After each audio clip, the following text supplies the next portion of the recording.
हाँ जी, ये हम अब आपको जो मुनारिफ खान हुए थे उनकी रिप्लेसमेंट में जिनका नाम दिया था रूकिल साहब आ चुके हैं। हम उनसे पूछते हैं कि ये जो मुनारिफ खान हुए उनकी जगह आप आए हैं, आप भी उन्हीं की तरह करेंगे या इमरान खान के साथ खड़े रहेंगे?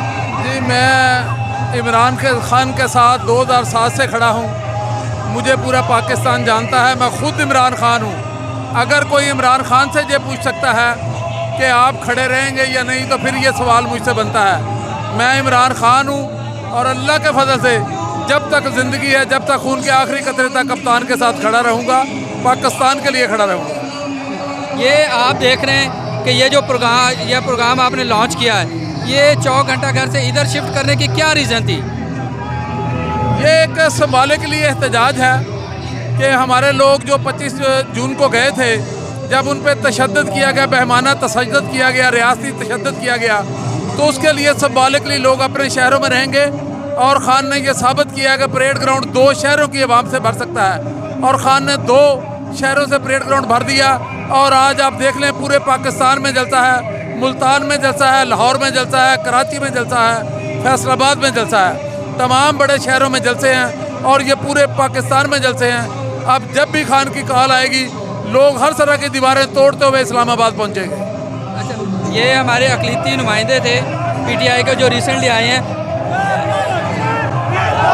जैसा कि आप बात बता रहे थे, आप मसीह बरादरी की तरफ से अक़लीती नुमाइंदे हैं, हमारे फैसलाबाद से इलेक्ट हुए हैं। रिसेंटली आपकी जो नोटिफिकेशन जारी हुआ है कि अभी नहीं हुआ? मैं पाकिस्तान का अक़लीती शहरी होने के नाते पूरे पाकिस्तान के अक़लीतों को यह मैसेज देना चाहता हूँ, कप्तान पाकिस्तान के लिए खड़ा है, हमारे लिए खड़ा है, और सब ने घरों से निकलना है, सब ने कप्तान बनना है।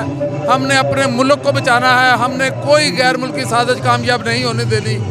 मेरा फ़ौज को भी पैगाम है, फ़ौज का काम सरहदों तक रहना है, न्यूट्रल्स को न्यूट्रली अब रहना पड़ेगा। अब आइंदा इलेक्शन तक आप देखेंगे 17 जुलाई को जो इलेक्शन हो रहा है, खुदा के फजल से 20 की 20 सीटें जीतेंगे और पंजाब में अपनी गवर्नमेंट बनाएंगे। जैसे कि आप देख रहे हैं कि ये इनका कॉन्फिडेंस शो हो रहा है, और ये जो अफजल साई जो इलेक्शन लड़ रहे हैं PP 97 में, उसमें भी ये कैंपेन में शामिल है। आपको क्या लगता है कि वहाँ पे पीटीआई की क्या पोजीशन होगी? आप देखेंगे कि पीटीआई 2/3 अक्सरियत से वोट लेगी वहाँ भी। जिस तरह हम 2023 के इलेक्शन में, खुदा करे 2022 के एंड पे वो इलेक्शन हो जाए, उसमें 2/3 अक्सरियत कप्तान की होगी। आपको ज़िमनी हर इलेक्शन में नज़र आएगा कि 70% वोट सिर्फ बल्ले के निशान पे पड़ेगा और 30% वोट बाकी 14 जमातों को पड़ेगा। लोग निकल आए हैं अपने हक के लिए, पाकिस्तान के लिए। बहुत शुक्रिया। बहुत शुक्रिया जी। ये जैसे आप देख रहे थे